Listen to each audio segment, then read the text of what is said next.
पाकिस्तानी कौम महंगाई से बचने के लिए हजरत अली की ये तरकीब क्यों नहीं अपनाती? आजकल पाकिस्तान में फलों की कीमतों में होश रुबा इजाफे के खिलाफ सोशल मीडिया पर शहरियों को फलों की खरीदारी का बायकॉट करने की एक मुहिम बहुत ज़्यादा जोरों पर है। इसी तरह से कराची में जो वाक़या पेश आया दूध की महंगाई का, उस हवाले से भी यही देखा गया, जिसमें अवाम से अपील की गई कि वो दूध की कीमतें इतदाल पर लाने के लिए दूध कम ख़रीदना शुरू कर दें, और इसी तरह से फलों की कीमतें इतदाल पर लाने के लिए जुमा हफ्ता इतवार को फलों की ख़रीदारी का बायकॉट करें, ताकि ग्रां फरोश गोदामों में सड़ने के बजाय कम कीमत पर फल खरीद मार्केट में लाने पर मजबूर हो जाएं। इस्लामी तारीख़ पर अगर नज़र दौड़ाएं तो ऐसी ही बायकॉट की अपील एक हज़रत अली के दौर में और एक हज़रत उमर के दौर में सामने आई थी। सैयदना अली इब्न तालिब रज़ियल्लाहु ताला अन्हु के ज़माना खिलाफत में मक्के के अंदर किसी मौके से ज़बीब यानी किशमिश की कीमत बढ़ गई।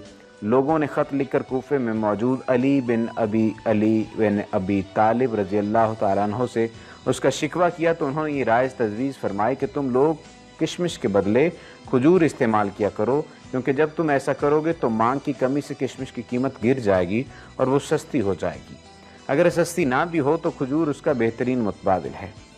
एक बार सैयदना उमर बिन खत्ताब के दौर में गोश्त की कीमत में हद दर्जा इजाफा हो गया। लोग गोश्त की गिरानी की शिकायत लेकर हज़रत उमर की खिदमत में पहुँच गए। उमर रज़ियल्लाहु ताला अन्हु ने उनकी बात सुनने के बाद कहा, अगर इसका भाव चढ़ गया है तो कम कर दो।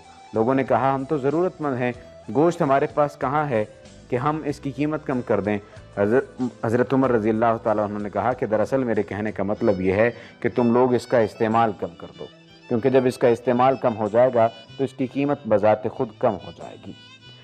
अक्सर लोग ये बात कहते नज़र आते हैं कि ज़रूरियात ज़िंदगी की चीज़ें हैं, हम इनका इस्तेमाल कैसे कम कर सकते हैं।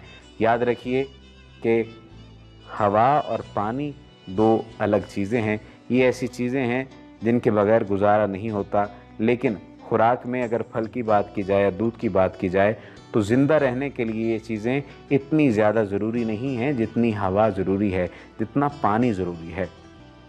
तो इस हवाले से तमाम मुआशरा मिलकर कोई ना कोई ऐसी हिकमत अमली बना सकता है उन मुआशरती नासूरों के ख़िलाफ़ जो ब्लैकमेलिंग करते हैं, जो करप्शन करते हैं, जो चीज़ें जोड़ते हैं और चीज़ें स्टोर करने के बाद फिर उन्हें महंगे दामों बेचते हैं, क्योंकि इससे खल्क़े खुदा को फ़ायदा होने के बजाय नुकसान ही होता है।